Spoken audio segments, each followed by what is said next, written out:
Salut les mecs. Alors aujourd'hui on va parler de Dragon Ball, et oui, il était grand temps que ça arrive sur ma chaîne, et tout particulièrement du personnage de Broly, admiré par les uns par son character design classieux et ses apparitions légendaires, mais également détesté par les autres, qu'ils considèrent comme étant une grosse brute sans cervelle surcotée, qui a une backstory complètement ridicule, qui, je le rappelle, Broly a été apparemment rendu fou par les cris d'un Son Goku nourrisson. C'est sûr que dit comme ça fait un peu pitié. Bon, en tout cas, on va essayer de tenter de trancher sur cette question au cours de cette vidéo, mais avant toute chose, on va quand même prendre le temps de parler de ce monument qu'est Dragon Ball et en profiter pour vous partager mon avis sur la question. Alors, je ne vais pas vous mentir, bien que j'ai été, comme bien d'autres, fan de DBZ durant mes jeunes années, et que je suivais avidement les aventures de Son Goku et ses amis, je dois dire qu'en grandissant, mon amour pour ce manga s'est un peu résorbé. Évidemment, ça n'enlève en rien les qualités intrinsèques de l'œuvre d'Akira Toriyama, mais force est de constater qu'en termes de pure qualité d'écriture, Dragon Ball, c'est pas la panacée. Dragon Ball, on va pas se mentir quand même, est très cool, personne ne le nie, et Akira Toriyama a créé de bons personnages, même plus que ça. Des personnages iconiques, qui peuvent occasionnellement avoir des arcs narratifs intéressants, comme Vegeta par exemple, ou même Piccolo. Le problème de Dragon Ball, à mes yeux, au-delà des intrigues basiques à base de faut s'entraîner pour battre le méchant pas beau, c'est que la mythologie interne de Dragon Ball est trop peu travaillée. Si on prend les Saiyans par exemple, nous n'avons aucune idée de leur véritable histoire, enfin ça reste assez vague. Il s'agit plutôt d'un regardez, c'est une race de guerriers, ils sont envoyés sur une planète quand ils sont jeunes pour la servir et ils sont dirigés par Freezer. Bon, c'est beaucoup trop simpliste et rempli d'incohérences, je veux dire. Les Saiyans arrivent sur les planètes à conquérir alors qu'ils sont bébés, enfin je veux dire c'est absurde. Je comprends évidemment la référence à Superman, mais conquérir une planète alors qu'on a 2 mois, ça semble quand même un peu compliqué. Même ne serait-ce que survivre jusqu'à qu'on soit assez vieux pour pouvoir la conquérir, là aussi ça ne fait pas sens. Survivre à 2 mois c'est quand même un peu complexe, même si on s'appelle Son Goku. Bon, les Namek sont aussi une autre race qui ne fait pas grand sens. D'abord on a un dieu sur Terre, puis on se rend compte que c'est un Namek qui dérive de lui. Il n'y a pas d'autre exemple de ça dans le manga d'ailleurs, c'est la seule et unique occurrence. Ensuite, la partie mauvaise de ce dieu Namek meurt, Piccolo, mais en fait il n'est pas vraiment mauvais, puis il fusionne avec la bonne partie de ce même Namek et devient super puissant. Bon bref, c'est un peu n'importe quoi. Pareil pour la race de Freezer, les démons de glace, bref. Voilà, beaucoup de potentiel, mais rien n'est expliqué. De même pour la Terre, qui abrite tant de races différentes, des momies, des ptérodactyles, il y a même un chien président, c'est quand même incroyable, mais encore une fois, rien n'est expliqué. À un moment, Tortue Géniale explose la lune, mais ne vous inquiétez pas, une autre lune apparaîtra sans aucune autre explication, pour se faire ensuite sauter par Piccolo. D'ailleurs, en parlant de Namek, Goku est montré en train de mourir sur Namek, mais finalement il est vivant, et Freezer n'est pas mort non plus, alors qu'il s'est fait couper en deux, vaporisé par le Kameha de Goku, puis explosé avec la planète. Non mais au final, il est encore vivant, donc ouais. C'est quand même un peu boiteux. La destruction de la planète Vegeta qui a je ne sais combien de versions différentes et aucune ne fait sens, voilà. Les versions de Raditz, de Freezer et de Vegeta se contredisent toutes. Bon, plus on avance dans le manga, moins les choses font sens, et ça je m'en suis rendu compte qu'en prenant de l'âge et en découvrant d'autres mangas qui eux peuvent se targuer d'avoir une intrigue qui tient debout. Toriyama lui-même a avoué qu'il avait créé la plupart de l'histoire au fur et à mesure, en planifiant à peine. L'arc Cell en est un bel exemple, avec le changement constant des principaux méchants. Cela est surtout dû à l'intrusion de l'éditeur, paraît-il, et cela se voit. Il faut dire la vérité, si un auteur inconnu disait aux gens qu'il avait écrit son histoire à la volée et qu'il changeait son intrigue aussi facilement, eh bien, cet auteur serait considéré comme un auteur justement très médiocre, voire mauvais. En comparaison, quelqu'un comme Eiichiro Oda avec One Piece ou Togashi avec Hunter x Hunter, eux sont connus pour planifier leur intrigue à l'avance et ne changent pas facilement leur projet pour plaire à quelconque éditeur. Cela dit, et je vais quand même modérer mes critiques à l'encontre de Dragon Ball, il faut quand même avouer que Toriyama est probablement l'un des meilleurs dessinateurs de bande dessinée de tous les temps, par sa capacité à transmettre intuitivement le déroulement de l'action dans une série de planches données, ce qui a pratiquement donné naissance au genre de l'animation d'action et de combat moderne. Même si l'écriture pure de ces intrigues sont parfois un peu boiteuses, je le regrette, il n'empêche que dans le domaine de la bande dessinée, être capable de planifier et d'exécuter correctement des séquences visuelles complexes équivaut à écrire Game of Thrones. Ça c'est sûr. Donc oui, Toriyama n'a pas planifié toute la saga Z lorsqu'il a commencé à l'écrire. Cependant, il n'avait absolument aucune raison de croire que la série durerait aussi longtemps, et il a surtout continué grâce à la pression, ou alors à cause de la pression et des encouragements de ses éditeurs et de ses fans. Rien que le fait en lui-même qu'il ait pu créer un univers aussi complet et apprécié malgré la pression exercée sur lui pour qu'il poursuive l'histoire alors qu'il n'en avait plus vraiment envie, eh bien ça témoigne quand même de ses capacités en tant qu'écrivain et non contre. Finalement, voilà. Tout ça pour vous dire que même si je ne suis plus vraiment un fan de Dragon Ball à proprement parler, surtout quand je vois l'abomination commerciale qui est devenue DB Super, eh bien je suis tout de même tout à fait conscient des qualités indéniables de l'œuvre de Toriyama, et finalement je comprends son succès incroyable, même avec le recul. Bon, maintenant que j'ai donné mon avis, dont tout le monde se fout sur Dragon Ball, on va enfin pouvoir parler du sujet de cette vidéo, c'est-à-dire Broly, le Super Saiyan légendaire. Et si, comme je l'ai dit, je me suis surpris à aimer de moins en moins l'univers de Dragon Ball avec le temps, Broly fait partie des quelques éléments qui n'ont pas baissé dans mon estime, en dépit de sa réputation d'être un personnage de Kiku no brain, et on va essayer de voir pourquoi. Donc je vais en préambule vous prévenir quand même que mon analyse va davantage se porter sur le Broly non canon des OAV, mais on va quand même prendre un petit moment pour discuter du Broly de Dragon Ball Super à un moment. C'est parti. Parlons de Broly, celui que je considère comme étant le messie du peuple Saiyajin. Donc, en tant qu'enfant, les premiers moments de la vie de Broly l'ont révélé comme étant un enfant passif à la sensibilité extrêmement fine. Présenté comme étant un enfant fragile, toujours en train de pleurer, les premiers moments de la vie de Broly laisseront une profonde cicatrice psychologique qui le tourmentera, mais jusqu'à l'âge adulte. Dans ses premiers jours de vie, il était souvent troublé par les pleurs incessants du bébé juste à côté de lui, Kakaroto, Son Goku donc, évidemment. De plus, il faut aussi dire qu'à cette époque, Broly était assez sensible pour sentir la fin imminente de sa planète natale, ce qui s'explique d'ailleurs par le fait qu'il soit le Super Saiyan légendaire qui, d'après les infos que l'on glane ici et là durant l'arc Namek, apparaîtrait tous les 1000 ans, et qui serait un Saiyan doté d'une puissance extraordinaire. Évidemment, ce Super Saiyan ne devait être à la base nul autre que Son Goku, mais vu que lors de la saga Cell, d'autres Super Saiyans ont commencé à apparaître, à popper de partout, Trunk, Vegeta, Gohan, j'en passais des meilleurs, eh bien, bon, cette histoire de légende Saiyan, qui apparaîtrait tous les 1000 ans avec Son Goku, ça tenait plus trop la route. Donc la Toei s'est dit que montrer un vrai, unique Super Saiyan légendaire serait une bonne idée. Bref, c'est un vrai bordel, et c'est une des nombreuses raisons pour laquelle la canonicité de Broly était un sujet épineux dans la communauté Dragon Ball, avant que Dragon Ball Super ne mette tout le monde d'accord. Cette combinaison d'événements a rendu Broly psychologiquement instable, et associé à sa grande puissance, l'a rendu enclin à des accès de rage extrêmes. Selon son père, Paragus, ces événements ont poussé Broly à faire preuve d'une haine, mais vraiment complètement abusée, envers le défunt roi Vegeta. Cela a également conduit à l'obsession de Broly de tuer Kakaroto, qu'il rattache instinctivement à cette période très traumatisante de sa vie. Dans sa jeunesse, Broly avait tendance à se déchaîner, pour un oui pour un non, ce qui entraînait la destruction de planètes entières et de leur population indigène. Pendant ces déchaînements, il était absolument impossible de le raisonner, ce qui valut à Paragus la cicatrice sur son œil. Après que Paragus, donc le père de Broly, ait équipé Broly d'un dispositif spécial afin de lui contrôler l'esprit, les déchaînements de ce cher Broly sont devenus un peu plus contrôlés et moins fréquents. Broly était alors capable de maintenir une attitude quelque peu calme, sinon légèrement instable, qu'il assumait fréquemment dans son état de base. Cependant, lorsqu'il fut réuni finalement avec Son Goku, Broly fut capable de résister au contrôle de son père et retomba rapidement dans la démence, grognant et aboyant de manière répétée le nom Saiyan de Goku, c'est-à-dire Kakaroto. Et il fut, hélas, dans ses apparitions futures, réduit à ne faire que cela, mais bref, on en reparlera. En tant que Super Saiyan, l'esprit maniaque de Broly atteint un tout autre niveau.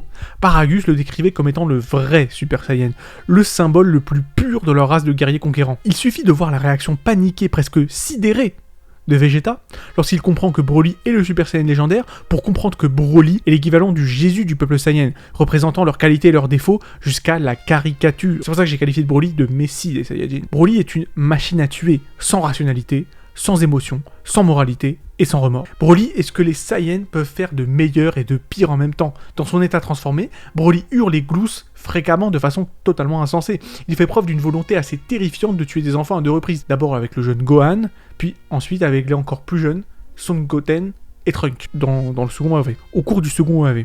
Il prend également un très grand plaisir à faire souffrir et tourmenter ses victimes, et les attaque de manière à maximiser leur douleur. On peut le voir d'ailleurs lorsqu'il explose le dos de Gohan avec son genou lors du second OAV. Il n'est pas non plus au-dessus de la torture, comme lorsqu'il a détruit la planète de ses esclaves et de ceux de son père afin de les tourmenter, et aussi lorsqu'il a tenté de tuer Gohan afin de nuire à Goku. Et c'est d'ailleurs pour cela que je trouve dommage que Broly soit à présent réduit à son côté brut sans cervelle qui hurle Kakaroto à tue-tête, car clairement, Broly est autrement plus intéressant que ça. Bon, après, je vais pas vous faire croire que c'est un personnage complexe et tragique non plus, hein, voilà, faut pas déconner, mais je trouve sincèrement que le côté messie, entre guillemets, des Saiyans de Broly, donc, est vraiment sympa et bien mis en scène. Comme je l'ai dit, Broly représente toutes les caractéristiques Saiyans d'une façon presque obscène. Les Saiyans sont grands et baraqués, comme Nappa, lui, Broly, fait 3 mètres, et il fait 400 kg de muscles secs. Les Saiyans sont des sadiques, comme Raditz ou Vegeta, lui, Broly détruit une planète d'esclaves juste pour les voir pleurer. Et oui, Broly dépasse de loin les standards de violence des Saiyans et le plus sadique de sa race, surpassant presque tous les autres méchants qui ont été affrontés par la Z-Team, canon ou pas d'ailleurs. Cette nature violente et sadique est son plus grand atout. car son envie de faire un carnage alimente sa force. Il est l'exemple parfait d'un sociopathe incontrôlable. Il est totalement incapable d'éprouver de l'empathie, incroyablement sadique, détruit et tue tout sur son passage et possède un contrôle de ses impulsions quasiment inexistant.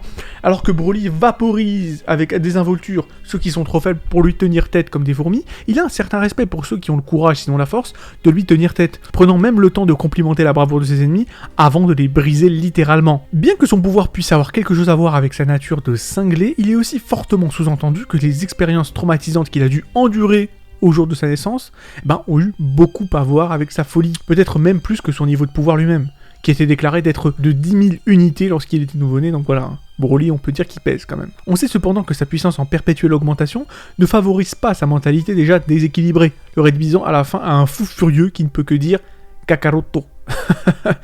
Avec mon superbe accent. Je me suis d'ailleurs toujours demandé si la raison pour laquelle Vegeta s'est vu paralysé, même sidéré en face de Broly au cours du premier OAV, n'était pas sa peur de mourir face à lui, ou même le choc de voir la légende Saiyan prendre vie sous ses yeux, mais bien le choc de voir ce que le mode de vie Saiyajin peut produire de pire. Parce que oui, Vegeta à cette époque passait son temps à se proclamer prince des Saiyans, à dire que c'est la meilleure race qui soit, à parler de la fierté Saiyan, nanana. Bon, pour finalement se retrouver nez à nez avec ce qu'il devrait en principe admirer, c'est-à-dire Broly, qui représente tout ce dont Vegeta se dit fier, c'est-à-dire la puissance, la cruauté et l'efficience au combat. Et pourtant, en le voyant en face de lui, Vegeta ne peut pas s'empêcher d'être paralysé par la terreur. Peut-être que Vegeta à ce moment-là se rend compte que le mode de vie de Saiyajin est stérile par nature et n'apporte que la destruction. Évidemment, cet OAV n'est pas canon, comme tout le monde aime bien le répéter, mais je trouve que ce serait logique qu'il le soit, ne serait-ce que parce que ça rentrerait parfaitement dans le développement de personnage de Vegeta, évidemment qui passe du méchant prince des Saiyans au gentil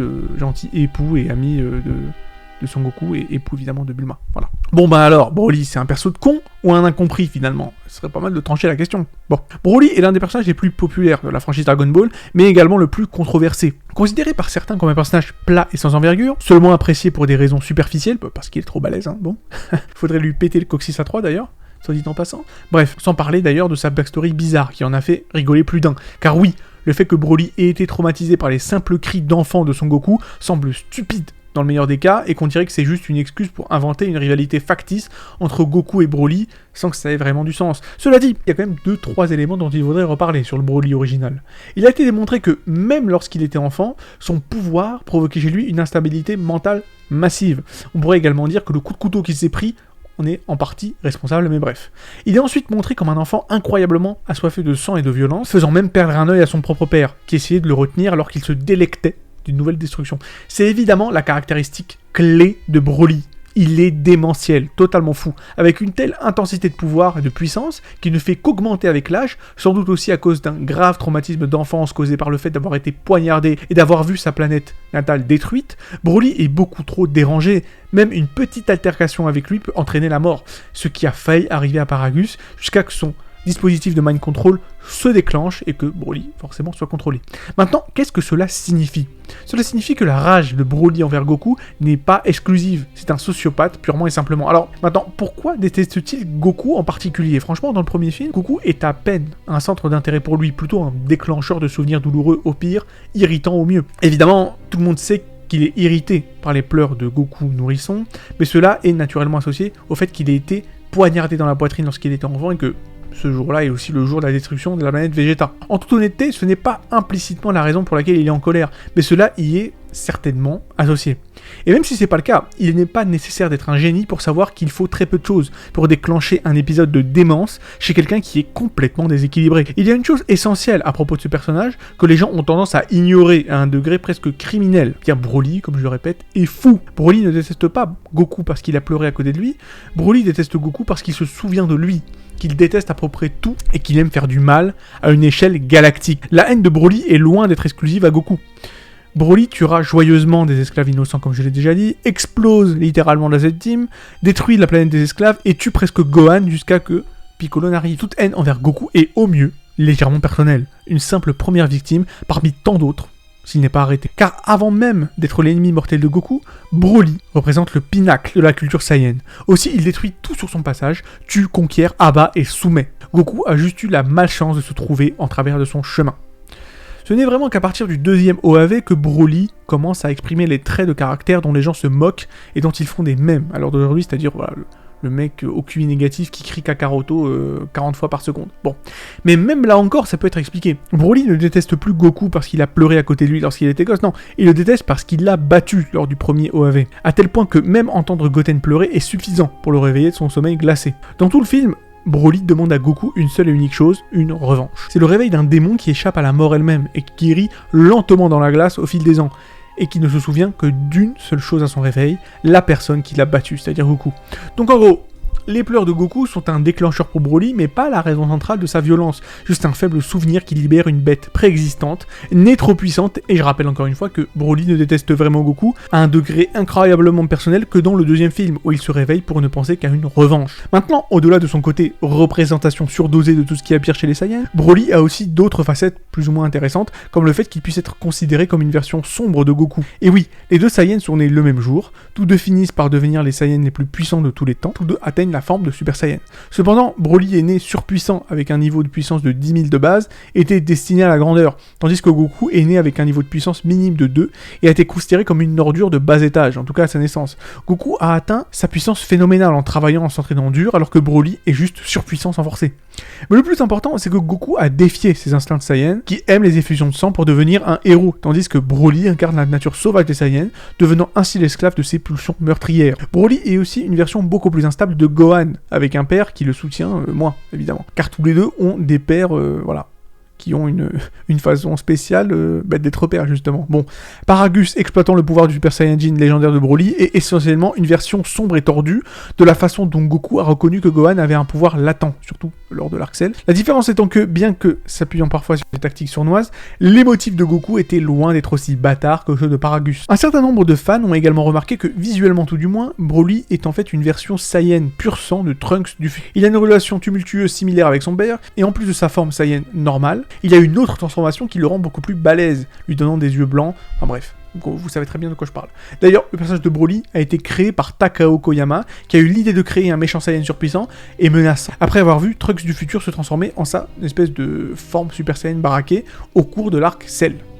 Donc finissons cette vidéo en parlant de l'autre version de Broly, celle-ci bien canon, de Dragon Ball Super. Les deux Broly sont en grande partie le même personnage. Ils sont tous deux des Saiyans extrêmement puissants rejetés par le roi Vegeta en raison de leur puissance. Ils ont tous deux échappé à la destruction de la planète Vegeta avec leur père Paragus, sur une planète lointaine où ils ont lutté toute leur vie pour contenir leur énorme puissance. Ils peuvent tous deux accéder aux formes Super Saiyan et Super Saiyan légendaires, et ils ont tous deux combattu Goku et Vegeta avec des capacités et des attaques similaires dans des complots de vengeance ourdis par Paragus. Comme vous pouvez le voir, les grandes lignes des deux personnages sont fondamentalement les mêmes. C'est dans les détails que ça diffère.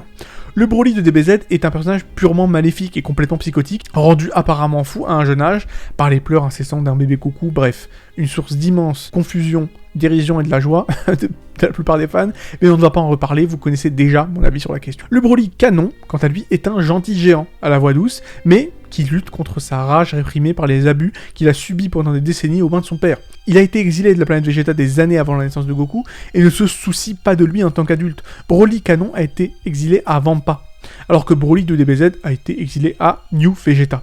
Le plan de Paragus impliquait Freezer dans le nouveau film, alors que son plan était auto-fondé dans l'original. Les différences entre les deux sont donc principalement liées à la personnalité et à l'intrigue. Ils sont virtuellement le même personnage en ce qui concerne les pouvoirs et l'origine, mais clairement je préfère le Broly original, ne serait-ce que parce qu'il a le statut de Super Saiyan légendaire, statut que je trouve très intéressant, comme je l'ai déjà dit, parce qu'il représente en tant que symbole tout ce qu'il y a de pire dans la race Saiyan, mais ça je vous en ai déjà parlé. N'étant pas un expert de Dragon Ball Super, je m'arrêterai là. Broly est un personnage de qualité, loin d'être qu'un perso de con sans cervelle. Il est la représentation de ce qu'il y a de meilleur et de pire chez les Saiyans, et rien que pour ça, je sais que Broly ne baissera jamais dans mon estime, peu importe ce que je pense de Dragon Ball Z, ou Dragon Ball tout court d'ailleurs, voilà. Alors voilà, c'est la fin de la vidéo, j'espère qu'elle vous a plu. Ça faisait longtemps que je voulais vous parler de Dragon Ball, mais je dois vous avouer, j'étais pas tout à fait sûr de moi, en tout cas pas jusqu'à l'heure d'aujourd'hui, parce que évidemment voilà, j'ai un avis sur Dragon Ball qui est peut-être un peu compliqué à tenir, d'autant plus que voilà, les fans de Dragon Ball sont assez dithyrambiques sur la question, et voilà quoi, bon, je voulais être absolument sûr de moi avant de pouvoir sortir une vidéo qui tienne plus ou moins la route, surtout que mon avis, je sais, est un peu controversé. En général, Dragon Ball c'est un peu, comme dirait l'autre, hein, Dragon Ball c'est la vie. Bon, vous avez compris, c'est pas tout à fait ma vision des choses, mais voilà, il n'empêche que ça a quand même bercé mon enfance, que Dragon Ball, en termes de bande dessinée pure, c'est quand même imprenable. Voilà, là où effectivement, vous l'avez compris, je vais pas tout répéter, mais c'est surtout au niveau de l'intrigue, des incohérences, ce genre de choses. Je veux dire, voilà, normalement, un vrai fan de Dragon Ball ne peut pas vraiment dire que l'intrigue est absolument irréprochable. Voilà. Son Toriyama lui-même l'avoue, surtout au niveau de l'arc Cell, il a inventé tout ça un peu au jour le jour. C'est quand même compliqué de faire une histoire de dingue dans ces conditions-là. En plus, je dois avouer qu'il y a pas mal d'éléments qui ont fait que voilà, j'étais un peu désabusé par Dragon Ball, pas forcément par DP Super, mais je pense qu'au niveau des interviews de Toriyama, par exemple, lorsqu'à un moment, le gars il sait même pas c'est qui Végéto, quoi. Salagir, l'auteur de Dragon Ball Multiverse, qui avait dit qu'il lui avait montré un dessin de Végéto, et Toriyama lui avait répondu, ouais, attends quoi, c'est un nouveau personnage ça, c'est un personnage de fan ou je sais pas quoi. Et évidemment, Salagir lui dit, attends,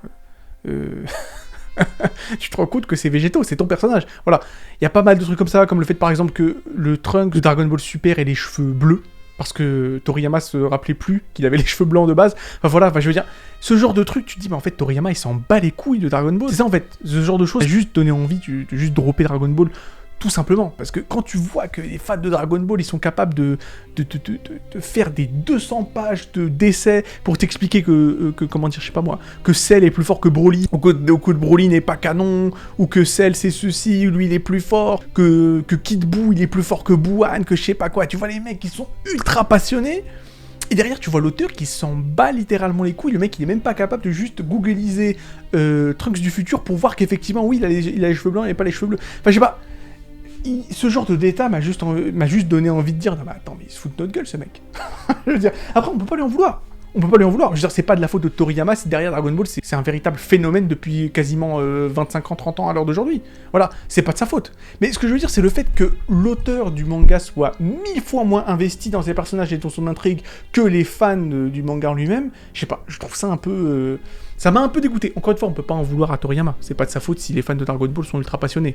Mais, je sais pas, le fait qu'ils s'en battent les steaks comme ça m'a un peu cassé le délire. Voilà, ça m'a un peu cassé le délire.